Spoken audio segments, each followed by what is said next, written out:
días. Vamos a continuar la sesión con el punto correspondiente a la presentación de la investigación Jóvenes y Empleo desde su propia mirada, que ha realizado el Centro Reina Sofía.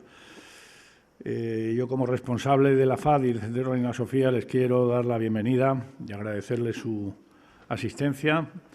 Y quiero dar las gracias a la Fundación Telefónica, como siempre, por la acogida que nos da, por ese interés y ese apoyo continuo que da a las acciones que le venimos planteando y que seguiremos planteándole. La FAD, que ha tenido siempre a los adolescentes y jóvenes como foco fundamental de su acción, llegó en esa focalización de la importancia del tema a la creación del Centro Reina Sofía en el año 2013, creo recordar, para que fuera el centro el que se implicase absolutamente en el análisis de todas aquellas circunstancias y factores que influyen, digamos, en las conductas, que influyen en el desarrollo personal y social de los adolescentes y de la juventud. Y por eso es por lo que, evidentemente, hoy tenemos un tema como el tema del empleo.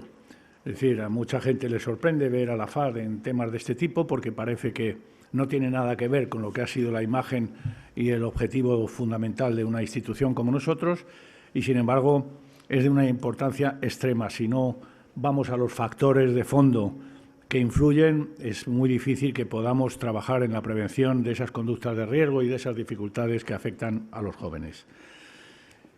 Evidentemente, con todo y con eso, el centro se limita a analizar. Nosotros no somos, en principio, en ningún momento prescriptores, porque sería imposible tener una formación y una capacidad y un conocimiento y un reconocimiento como para poder estar opinando como propositores de acciones específicas. Lo que sí hacemos es trabajar en el análisis y en la puesta encima de la mesa de las realidades que nosotros constatamos y buscamos y analizamos a través de distintos caminos, investigaciones y después siempre buscamos unos partners, compañías de especialistas en la materia que puedan, digamos, aportar su posición técnica mucho más valorable en cuanto al problema que estemos analizando. Y eso nos lleva a buscar el cumplimiento que para nosotros es clave en cualquier análisis que hacemos, de promover la reflexión, el debate y la propuesta. Es decir, el análisis es el primer punto, pero está dirigido a que incluso especialistas participen, pero que la sociedad también entre en el tema. Los medios de comunicación nos ayudan de una forma especial y la jornada de hoy creo que tiene una importancia enorme y haremos un esfuerzo, todo el esfuerzo posible, por que las cosas que se han dicho aquí, que han sido importantes, tanto por parte de Ricardo como por parte de Esther, en distintos puntos de vista, han dicho cosas serias, importantes y necesarias, en mi opinión. Y, por lo tanto, yo creo que otro nuevo esfuerzo por nuestra parte, y así se lo he pedido a los responsables de la jornada, tenemos que ser capaces de que eso llegue, de que eso se transmita, de que la sociedad participe a través de los medios de comunicación de información que le permita ver que hay cosas posibles, que hay opiniones, que hay personas, que hay instituciones, que no es todo, pues como parece a simple vista, que bastante dureza tiene y bastante dificultad. Evidentemente, si lo analizamos, el tema del empleo, o más bien de la falta de empleo juvenil, seguramente, en mi opinión, es el drama más importante que tiene nuestro país en este momento y tiene una onda expansiva enorme, enorme. O sea, no se acaba de hoy a mañana, sino que va a dejar muchas víctimas por el camino. Lo que hace falta es que, de alguna manera, rompamos también el impasse de la percepción social. La realidad es la que es. Hay especialistas, expertos como Ricardo, como Esther, como otros muchos que están, vosotros mismos, seguramente en vuestras posiciones profesionales, que entienden que hay cosas que se puede y se debe hacer. Pero además, y nosotros en el mundo de lo social lo tenemos bastante claro, la percepción social es enormemente importante. La realidad es la que es, pero la que manda es la percepción. Cuando la sociedad baja la rodilla, mal asunto, luego cuesta mucho más levantarla. Y tiene muchas razones para bajarla en un tema como este. Por eso yo creo y ya termino para que os presenten lo que son los datos técnicos, que el trabajo técnico es importante, pero, como Ricardo lo ha apuntado, el tema multidisciplinar que tiene una cuestión como esta, en la que no hay nadie que tenga, ni los políticos, ni el mundo económico, ni el mundo social, todos tienen que participar.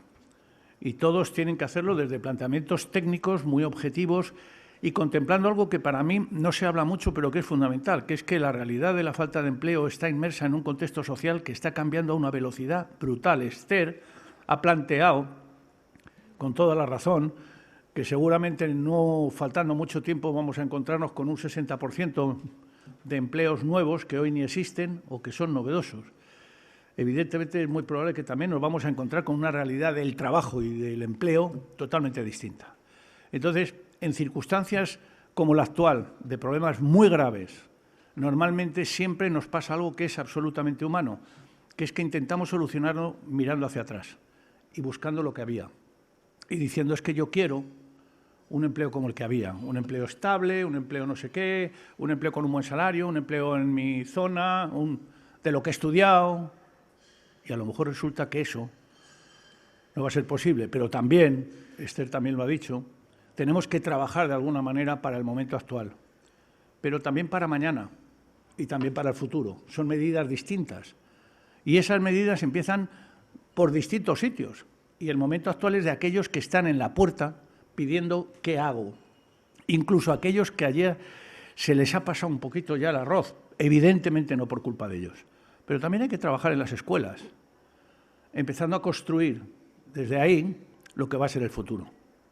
Y todo eso, evidentemente, implica a las administraciones, a la empresa, a todo el mundo, a todo el mundo.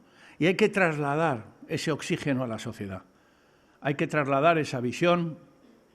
Y hago un paréntesis, cuando empezamos nosotros a trabajar en el año 86, aunque no sea comparativo con el fenómeno de la crisis de la heroína, lo primero que quisimos hacer es que la sociedad viera que alguien se estaba ocupando, alguien que sabía del tema y que por lo tanto había posibilidades. Y se paró el pánico. El empleo o la falta de empleo está creando pánico, con bastante razón. Entonces, romper eso a mí me parece un elemento muy importante. Y por eso, y termino, yo me manejaría, y como habréis podido notar de mis palabras, yo no sé nada, prácticamente de nada. Y de esto, pues justito también, para eso están los expertos. Pero, por edad quizá y por experiencia, pues tengo mis opiniones. Y yo diría que me encantaría ser capaz de transmitir unos eslóganes. Aquí tenemos que coger el eslogan de la España de mayo del 68, la España y la Europa, la imaginación al poder. Hay que echarle una imaginación enorme a esto. El problema es de una dificultad extraordinaria.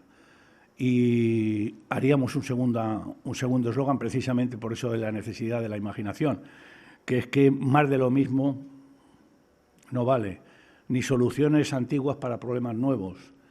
Y por lo tanto, lo que tenemos que estar es en una posición que también sería un eslogan, entre todos podremos. Entre todos podremos. Y me encantaría que el final fuera, porque querría decir que lo hemos conseguido, lo que decía el filósofo francés. Lo hicieron porque no sabían que era imposible. Muchas gracias.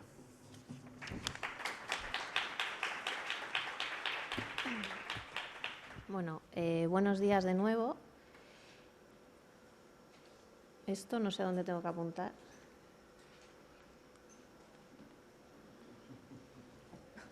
Ahí. No sé dónde se apuntó, pero gracias. Bueno, procedemos ahora a contaros la última investigación que hemos realizado desde el centro y que pretende dar voz a los chicos y a las chicas españolas para conocer un poco sus deseos, sus expectativas y sus necesidades en relación a la formación y a su inserción en el mercado laboral. Para eso hemos hecho una encuesta domiciliaria en toda España, exceptuando Ceuta y Melilla, a 2.013 jóvenes entre los 16 y los 29 años, con una serie de, un diseño polietápico, estratificado dentro de cada comunidad autónoma por hábitat, edad y sexo, del que, como veis ahí, son autores Ignacio Mejías, que creo que está entre el público, y Juan Carlos Ballesteros. ¿Cuáles son las principales conclusiones y los principales datos de esta encuesta? ¿Qué nos han dicho los chicos y las chicas? Bien, no es nada nuevo que os digamos que en general lo que se percibe es una situación muy difícil para chicos y chicas en general, porque, y por contextualizar un poquito de dónde salen sus respuestas, sabemos, es ya archiconocido, que en España hay una situación de paro juvenil tremenda. Ha hecho mucha referencia a esto Ricardo al inicio. Si la tasa general de paro en España está en torno al 21%, estos son datos del primer trimestre de 2016, veis las cifras que tienen los jóvenes, ¿no? A medida que aumenta la edad, descienden, pero pese a eso los... Madre mía. A ver, para atrás, así, perdonad. Los jóvenes más mayores de esta franja, los de 25 y 29, tienen una tasa superior, ¿vale?, a la población general. Es decir, las cifras de desempleo son tremendas, esto lo sabemos. No solo hay desempleo, también hay mucha precariedad. Son trabajos inestables, también se ha mencionado esto, ¿no?, que rotan, que tienen malos salarios, salarios muy bajos. Y no es de extrañar, por tanto, que la perspectiva que trasciende todo esto sea muy sombría, ¿no?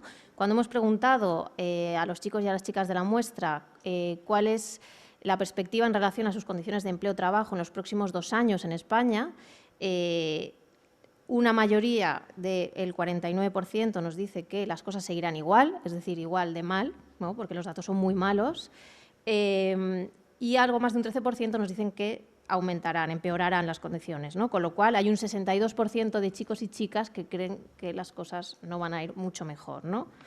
También nos podemos agarrar al 32%, que es más optimista, que creen que mejorarán, ¿no? Luego veremos que esto tiene mucho que ver también con cómo la muestra se divide entre los jóvenes que tienen más y menos formación, las expectativas y las oportunidades que tiene cada uno, ¿vale? Eso lo podemos discutir después. Ante este panorama, ¿qué ocurre? Bueno, se revaloriza la formación. Esto es algo que hemos visto también en otras investigaciones previas.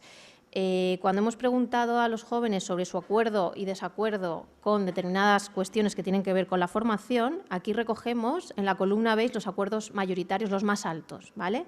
Las 3 primeras cuestiones tienen que ver con la importancia que se da a la educación. Las personas con mayores niveles de estudios tienen mejores oportunidades de conseguir buenos trabajos. Si no tienes trabajo, lo que interesa es seguir formándote, o hay que formarse durante toda la vida. Esto claramente tiene acuerdos mayoritarios muy por encima de la media y de la mitad de la muestra. A continuación, a distancia ya con el 46,2%, vemos una cuestión que tiene que ver más con la sobrecualificación y la precariedad laboral, ¿no? Da igual lo que se estudie y luego hay que trabajar en lo que sea, ¿no? Pues hay una parte muy importante de los jóvenes que nos constata esto, tampoco nos sorprende, ¿no? Seguido de algo más del 44% que nos dice que si tienes cualidades personales encontrarás un buen trabajo aunque tengas pocos estudios. Es decir, las cualidades personales se aprecian también como un elemento muy útil para insertarse en el mundo laboral. Las demás cuestiones tienen que ver con algo que se ha dicho antes también, que es un poco esta concepción de la ruptura del pacto social, ¿no? La idea que tienen los jóvenes de que ya no es suficiente conformarse para que la sociedad te asegure una inserción laboral normalizada, ¿no? Entonces, bueno, hay porcentajes importantes, en torno a entre el 30 y el 15% de jóvenes que nos dicen que no es cierto lo que nos han contado, que estudiando más se consigue un futuro mejor, o que para progresar lo importante no es estudiar, sino empezar a trabajar cuanto antes, ¿no? Es decir, hay una conciencia muy extendida de que, sin descartar que la formación es fundamental, bueno, pues no es suficiente muchas veces, ¿vale? Siguiendo un poco en esta línea de la revalorización de la educación, preguntábamos sobre el acuerdo con diferentes aspectos, sobre ampliar o no la formación. Pues hay una gran mayoría, que son las 2 primeras, si sumamos la primera y la segunda fila, lo que vemos es que hay un 85% o más de un 85% que tiene claro que tiene que seguir formándose. Una mayoría sabe en qué, otra no. Hay un 21% que no tiene muy claro en qué, pero desde luego que seguir formándose es como la llave, ¿no? Lo que se puede hacer al respecto en este panorama. Son muy minoritarias las opciones que descartan que sea necesario seguir formándose o que tenga alguna utilidad, ¿vale? Insistiendo en esta cuestión, cuando preguntábamos sobre la utilidad de los cursos que se cursan o que se han cursado, lo que vemos es que claramente más de la mitad considera que le han servido o le servirán para encontrar un trabajo que le interese y ganar un buen sueldo, o que le han servido o le servirán para encontrar un trabajo cualquiera, ¿no? Sea el trabajo deseado y esperado o sea uno cualquiera, la formación es la llave para encontrar un empleo. las opciones que descartan esto, como veíamos antes, también son muy minoritarias, ¿no? No me ha servido, no me servían para nada, pues algo más de un 6%, apenas significativo. ¿Y qué formación es la que más se valora? Bueno, pues fundamentalmente la formación profesional en la inserción laboral, ¿vale? Preguntábamos sobre la utilidad de la formación para prepararse en el mundo laboral y aquí veis las respuestas de aquellos que están cursando la formación profesional, ¿no? ¿Qué percepción tienen de la utilidad de sus estudios para insertarse en el mundo laboral? En este sentido, si veis las opciones de mucho y bastante, agrupan a más del 76% de los jóvenes. Es decir, hay un porcentaje de utilidad altísimo, más alto incluso que los jóvenes universitarios, ¿vale? Los que cursan estudios universitarios perciben una utilidad algo menor que los que cursan formación profesional para insertarse en el mundo laboral. De hecho, cuando preguntábamos sobre acuerdos en aspectos relacionados con los estudios profesionales y el empleo, os he recogido una vez más aquí los altos acuerdos. Bueno, pues más del 77% considera que los estudios profesionales sirven para tener mejores oportunidades laborales y que si tienes el título de FP, aunque inicialmente haya dificultades, terminarás por encontrar un buen trabajo. Más del 60% opina así. O que la formación profesional encaja bien con lo que piden las empresas. Más del 56% de los estudiantes de FP lo considera así. Como veis, son muy minoritarias las opciones que apuntan a aspectos más negativos de la formación profesional, ¿no? Lo que tiene que ver con la inadecuación de los estudios, del desprestigio, etcétera, ¿no? Tiene pocas posibilidades, no vale para casi nada, etcétera, pues son minorías. También se ve la utilidad, como decía, en la formación universitaria, aunque los estudiantes universitarios son un poquito menos entusiastas que los estudiantes de formación profesional en cuanto a la utilidad de su formación para insertarse en el mundo laboral. Sumando las opciones de mucho y bastante, más de un 62% de los jóvenes consideran útil sus estudios universitarios para entrar en el mundo laboral. ¿Veis? Bueno, pues son alrededor de 13 puntos menos que los estudiantes de formación profesional. Pese a eso, es cierto que hay altos acuerdos en cuanto a la necesidad de tener estudios para insertarse en el mundo laboral. Eso, una cosa no quita la otra, ¿no? Más del 81% nos dice que los estudios universitarios sirven para tener mejores oportunidades laborales. Algo más de la mitad nos dice que quienes cursan estudios universitarios tienen más oportunidades de encontrar un buen empleo que quienes estudian formación profesional, pero esto ya son la mitad, ¿no? Entre los estudiantes universitarios hay aquí solo la mitad cree que sus estudios preparan mejor que los de formación profesional. Son muchos menores los acuerdos en las siguientes cuestiones, que nos hablan un poco probablemente del desprestigio o de la menor utilidad que se empieza a percibir en los títulos universitarios. Esto habría que ver si es porque, bueno, pues ya no es suficiente, hay mucha competencia, el trabajo es un bien escaso, entonces tener un título ya no parece asegurarte un acceso laboral suficiente, por lo menos, y esto pues tiene mucho que ver con la crisis, ¿no? Con el menor impacto del estar formado y tener un título universitario a la hora de insertarse en el mundo laboral, cosa que antes no ocurría, ¿no?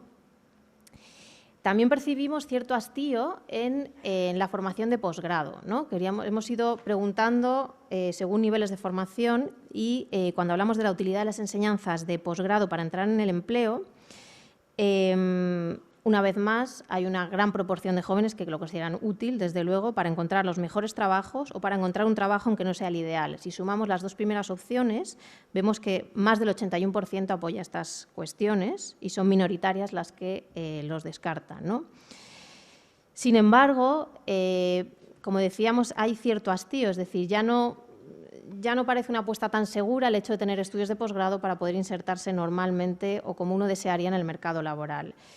Algo más del 67% nos contesta que los estudios de posgrado universitarios sirven para tener mejores oportunidades laborales, una cifra que no mejora los datos que hemos visto antes de los universitarios, ¿no? Por ejemplo.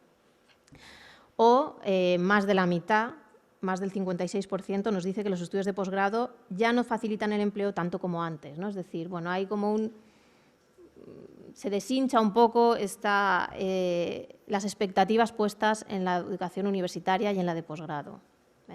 Esto creo que es importante. En cambio, lo que sí vemos es que se consideran especialmente útiles todos los programas que tienen que ver con la formación en empresas.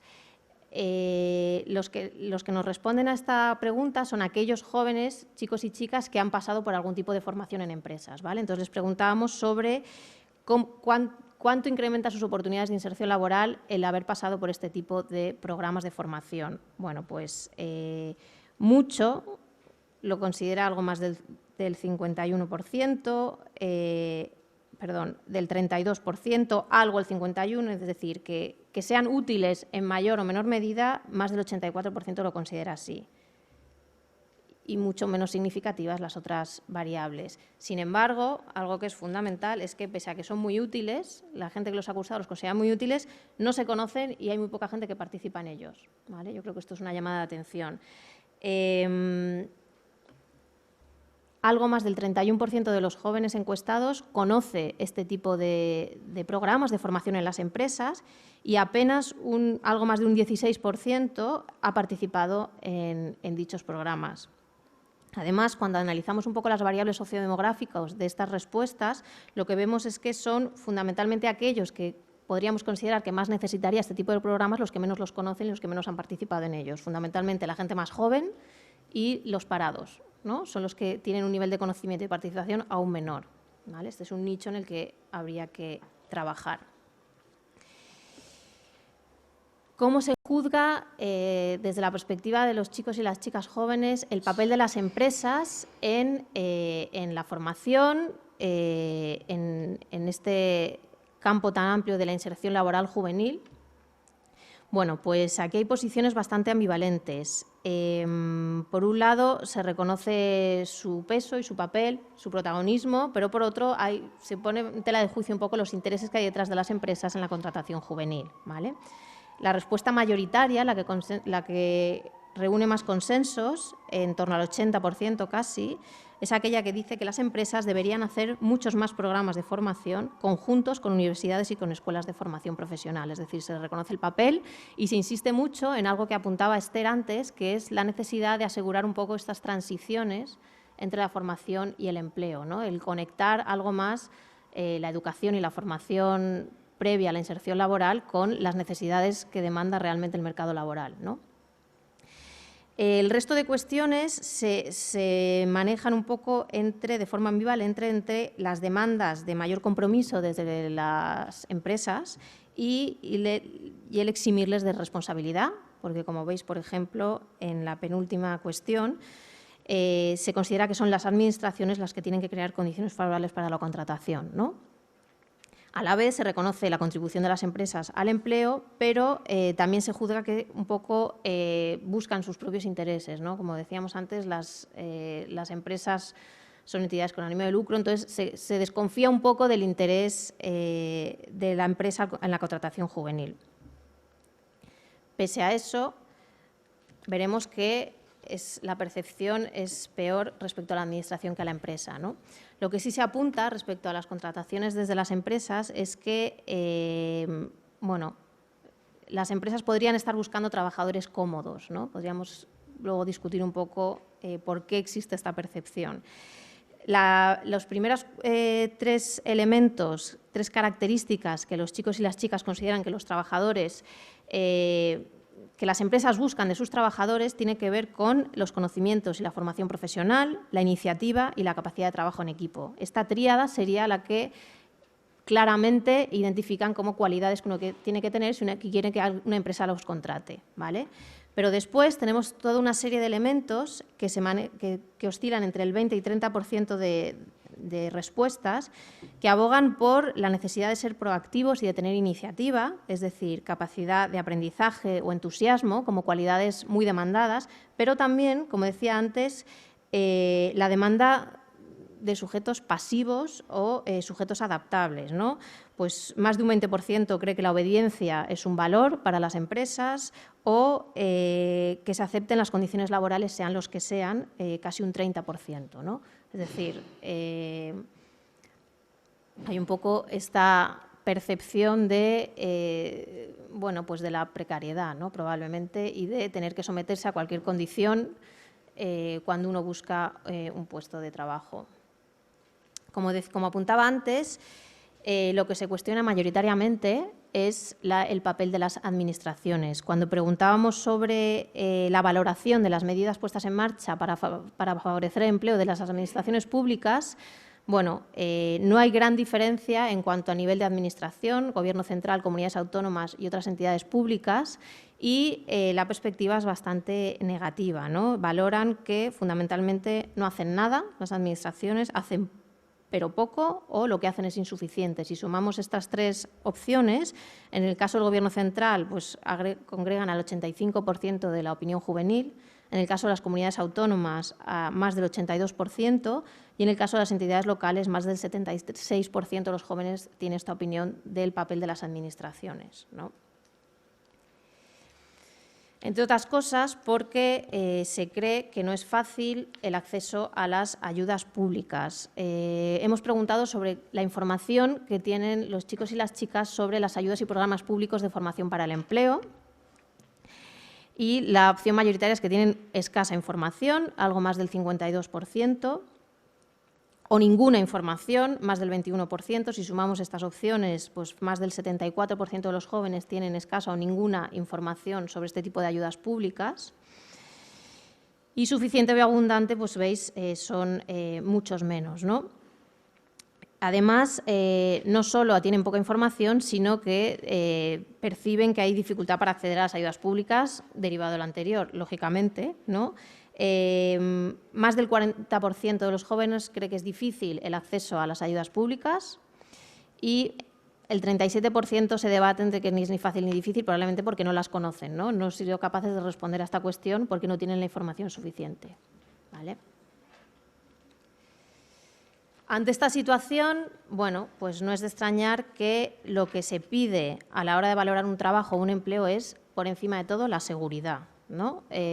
Probablemente como una reacción a este panorama, como veis, la opción mayoritaria, cuando preguntamos qué se valora en un empleo, más del 72% declara que sea seguro y que sea estable.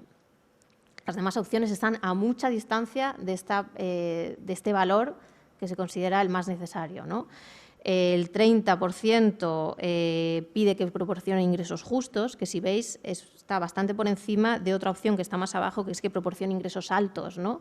O sea, ya ni siquiera la opción prioritaria sería que tuvieran buenos ingresos, sino que por lo menos fueran justos, ¿no? O sea, que estamos ante un panorama de dificultades y de precariedad que lo que se pide es seguridad, ingresos justos, y luego ya otros elementos que serían clave cuando uno piensa en su trabajo ideal, que es crecer profesionalmente, que sea interesante, que se ajuste a la formación recibida, etcétera, etcétera. Todo esto está a años luz de la primera prioridad, que es que sea un trabajo justo y estable. No digamos cuestiones como que te permitan conciliar, apenas un 9%, quiero decir, hay cuestiones que ni entran, ¿no? en el listado de prioridades.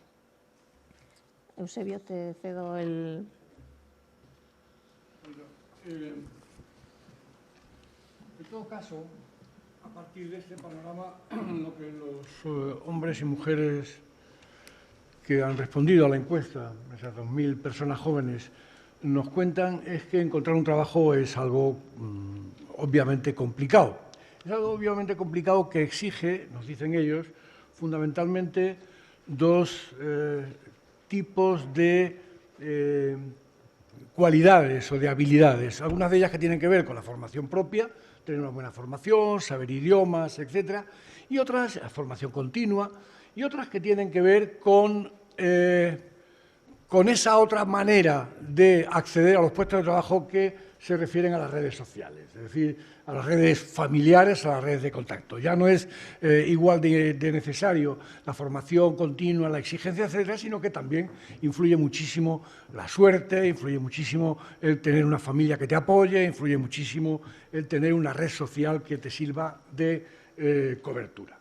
Esto que parece obvio, digamos que tiene la significación que tiene en el momento actual porque supone una confianza o desconfianza de los sistemas ortodoxos, los sistemas que tienen que ver con la formación, etcétera, pese a que se revalorizan formalmente, en el fondo sigue habiendo un colectivo, sigue habiendo un grupo que te dice, mira, pero al final más vale tener una buena influencia que toda esta historia de la formación.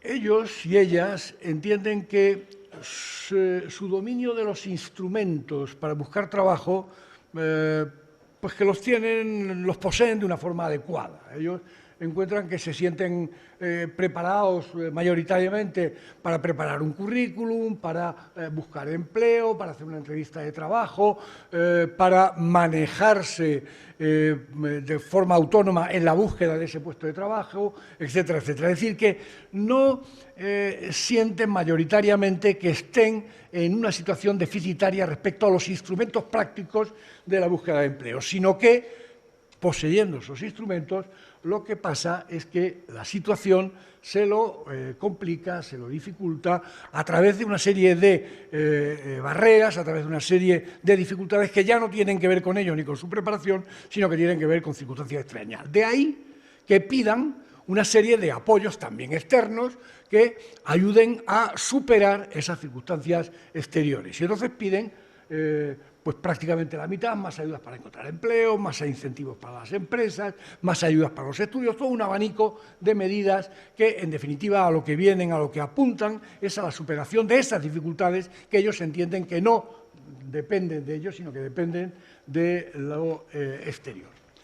En cualquier caso, ante este panorama que obviamente ellos viven como difícil, lo que sienten, y lo sienten prácticamente 1 de cada 2, es decir, casi la mitad de chicos y chicas entre los 15, entre los 16 y los 29 años que hemos trabajado, lo que sienten es que ellos lo tienen, en lo que se refiere al acceso al empleo, peor que lo tuvieron sus padres. En alguna medida sienten que se ha roto esa especie de contrato implícito, esa especie de promesa implícita en el estado de bienestar de que generación tras generación las cosas iban a ir mejorando en lo que se refiere a la obtención de una serie de servicios y de prestaciones. Sienten que se ha quebrado esa especie de contrato, que se ha quebrado el contrato implícito que prometía que a cambio de una preparación, de unos estudios, etcétera, después se garantizaba un puesto de trabajo y una inclusión como autónomo, como persona autónoma en la sociedad. Sienten que eso se ha quebrado y piensan que su situación va a ser más difícil que la de sus padres en este aspecto. En otros estudios hemos visto que también en otros aspectos. Así que sienten que hay cosas que no tienen marcha atrás, por ejemplo, en la opción de libertad. Ellos dicen no se puede dar marcha atrás. Cuando hemos vivido lo que es la autonomía, es difícil que nos resignemos a no tenerla y, sin embargo, dicen, y perderemos prestaciones en lo que se refiere a las prestaciones sanitarias, prestaciones educativas, prestaciones sociales en general, etcétera. Por tanto, digamos que esto es una visión bastante global, pero que, concretamente en el ámbito del acceso al empleo, se presenta de una forma muy clara. Ellos creen, prácticamente en una proporción de 2/3, casi de 7 de cada 10, están muy convencidos, están firmemente convencidos, no es que duden, sino están firmemente convencidos de que en los próximos 2 años lo van a tener muy complicado para encontrar un trabajo que les guste, para formar una familia, para conseguir alquilar o comprar, no digamos comprar una casa, para ser autosuficientes desde la perspectiva económica, o incluso, en más de la mitad, sienten que los próximos 2 años lo van a tener muy complicado para encontrar o para mantener un trabajo. Por tanto, es una perspectiva la que transmiten de que en los próximos 2 años su horizonte de socialización es bastante desolador, no solo en lo que se refiere a la materialidad de encontrar o no un trabajo, sino a todo lo que se deriva de ello y de las circunstancias de ese trabajo en el caso de que lo encuentren, de la precariedad, la temporalidad, etcétera. Y dicen, bueno, no se va a poder producir esa respuesta que esperamos en la sociedad a través del contrato implícito de que vamos a conseguir una autonomía, un puesto, una plaza de inclusión a través del trabajo de la familia, etcétera, etcétera. Es más, piensan que en los próximos 2 años, como consecuencia de lo anterior, va a ser no algo probable, sino bastante probable o muy probable, en un 78% que tengan que seguir estudiando. Decíamos antes, se ha revalorizado el estudio, entre otras cosas, porque es el nicho de la falta de trabajo. Y entonces ellos dicen, vamos a tener que seguir trabajando. Y aquí claramente lo que están hablando es del estudio, no como un elemento de potencialidad personal, sino como un elemento refugio, puesto que no hago otra cosa, por lo menos estudio. El 78% dice, voy a tener que seguir trabajando, estudiando. prácticamente 3/4, más del 74% dicen voy a tener que trabajar en lo que sea, da igual cuáles sean las exigencias ideales, da igual que yo lo que pida idealmente sea, puestos a pedir, sea estabilidad, seguridad, buen empleo, etc. Yo sé que en los próximos 2 años muy probablemente voy a tener que apechar con lo que sea, voy a tener que tragar con lo que sea. Y casi 7 de cada 10 piensan que es muy probable, bastante probable, que tengan que seguir dependiendo económicamente de la familia e incluso que en un 53% tengan que marcharse fuera a trabajar, fuera del sitio donde están enraizados, donde están. Tienen la inmigración como condena o como salida, no como posibilidad, sino como condena a la falta de estímulos anteriores. ¿Por qué? Porque la emigración se ve como una alternativa en caso de necesidad, pero se sigue viendo también muy mayoritariamente como un último recurso. Es decir, si vemos los que viven la emigración como último recurso y los que ven es a la fuerza ahorcan, todavía en España, en nuestra sociedad, y no hacemos juicios de valor, no sabemos si esto es bueno o es malo. En cualquier caso, las cosas están cambiando, pero no están cambiando tan rápidamente como a veces decimos, y todavía sigue habiendo un porcentaje muy importante de hombres y mujeres jóvenes a los que la emigración se les presenta como un panorama prácticamente obligatorio, pero que no resulta especialmente atractivo. Y aceptan que tengan que hacerlo. No solo emigrar, siempre pensamos en la emigración al extranjero, que es algo mucho más propio de un determinado grupo social, después lo veremos, sino salir de su puesto de trabajo,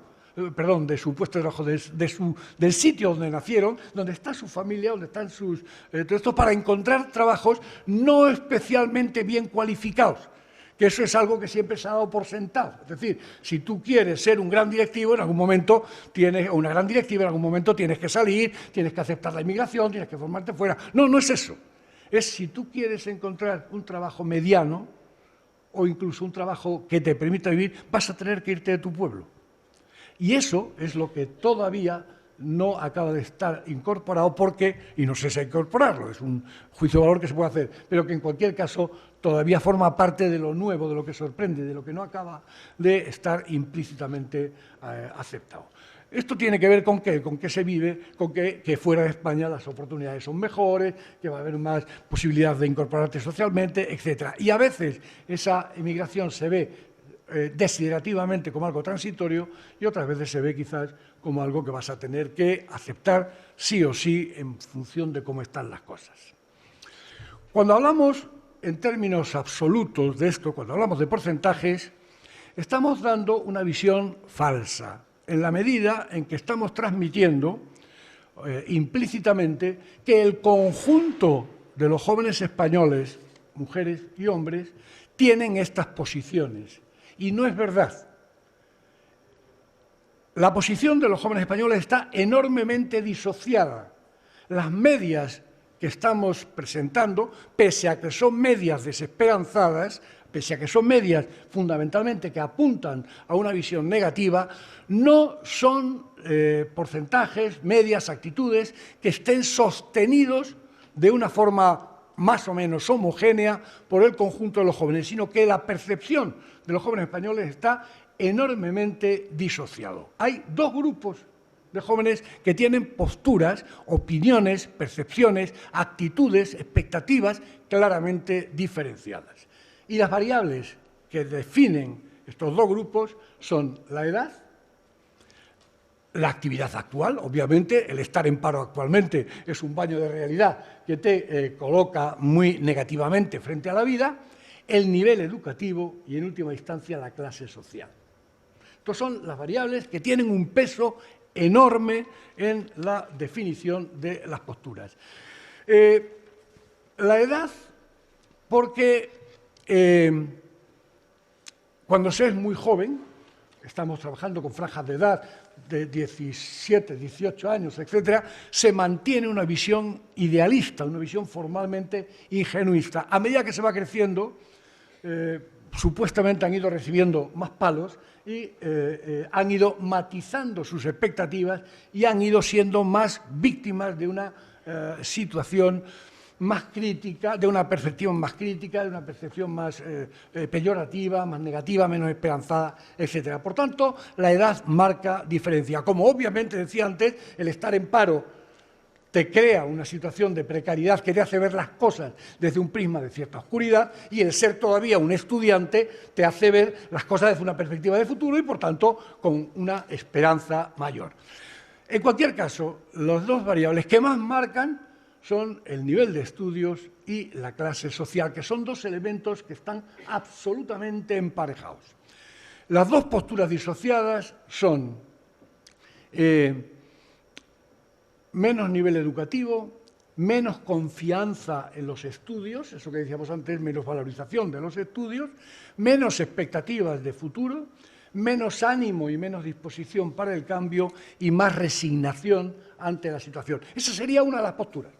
La otra postura es más nivel educativo, más seguridad en las propias capacidades, más seguridad en sus propios recursos, más confianza en la utilidad de los estudios que están cursando o que han cursado, más confianza frente al futuro, y son también más exigentes y más demandantes. Esa propia mejor expectativa le hace también reclamar más.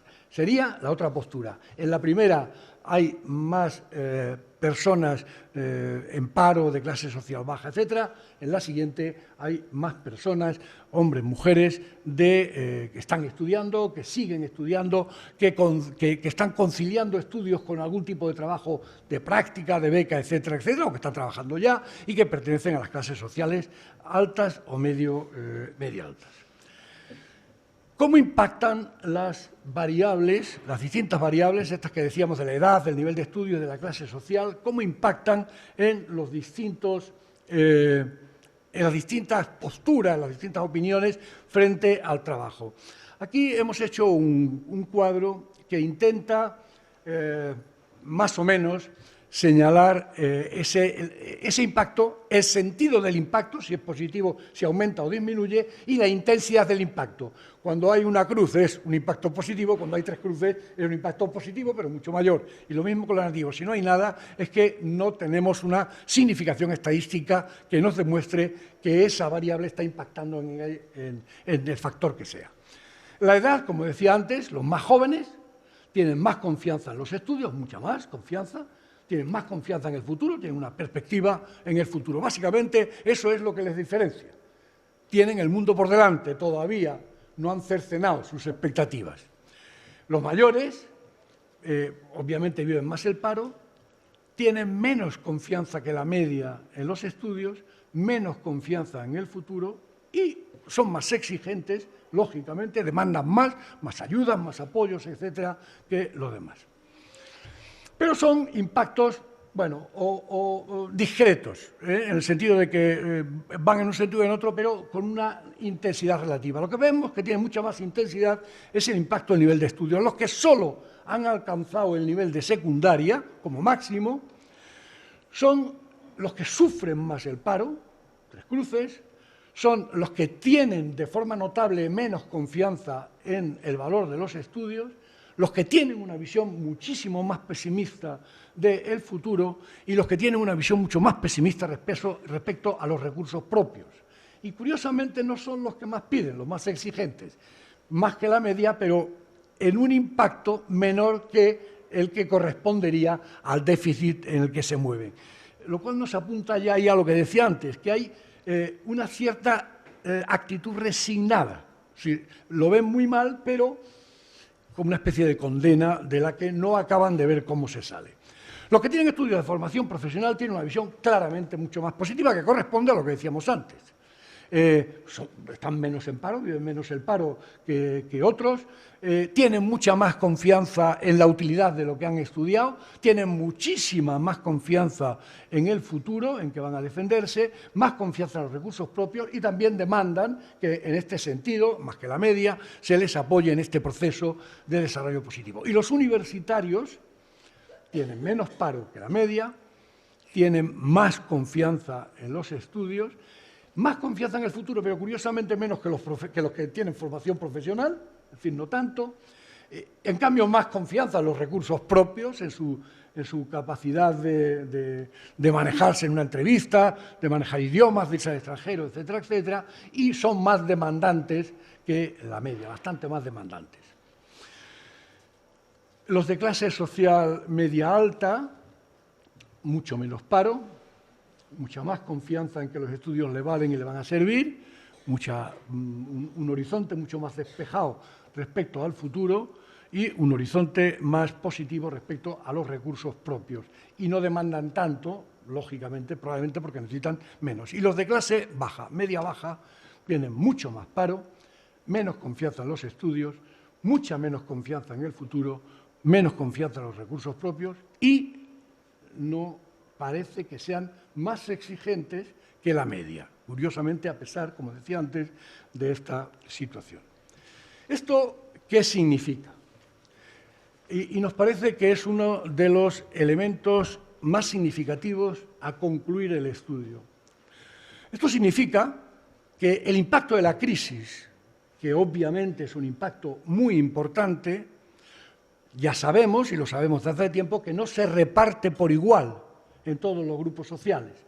La crisis está impactando más en lo que se refiere al desempleo, al empleo, a la precariedad, etcétera, en las clases más vulnerables, en las clases menos preparadas desde el punto de vista académico, con menos nivel de estudio, de clases sociales más desfavorecidas, etcétera. Esto ya lo sabemos. Sabíamos ya que el paro es mucho mayor en unos que en otros, etcétera, ¿no? La precariedad, todo esto lo conocíamos. Claro, lo que aquí aparece es algo todavía algo más inquietante, y es que la crisis esté impactando no solo sobre la realidad presente, que es más deficitaria, sino que esté afectando de una forma mucho más profunda en lo que se refiere a las expectativas, a las actitudes, a la creencia, a la forma de estar en el mundo, si se quiere. De tal manera que ya no solo se esté creando un grupo que vive más el impacto, sino un grupo que siente que tiene muchos menos recursos para salir de él y un grupo que siente que tiene menos capacidades y que de alguna forma lo acepta casi como una condena fatalista el tener que estar enfrentados con una vida low cost, con una vida en la que, como mucho, va a intentar hacer frente a su precariedad de una forma que seguirá siendo precaria. ¿Esto qué significa? Esto significa que estamos corriendo el riesgo de, por una parte, aumentar notablemente la brecha de desigualdad, no en este momento, sino para el futuro, y generar un grupo de excluidos sociales que también se proyecte en el futuro. Por tanto, ya no estamos hablando de cómo paliar los efectos de la crisis en este momento, sino estamos hablando cómo evitar, aparte de paliar los efectos de la crisis en este momento, cómo evitar que la crisis se prolongue, generando una situación institucionalizada de desigualdad que de alguna forma nos condene a la desigualdad social. Bueno, estas son las conclusiones del estudio. Muchísimas gracias.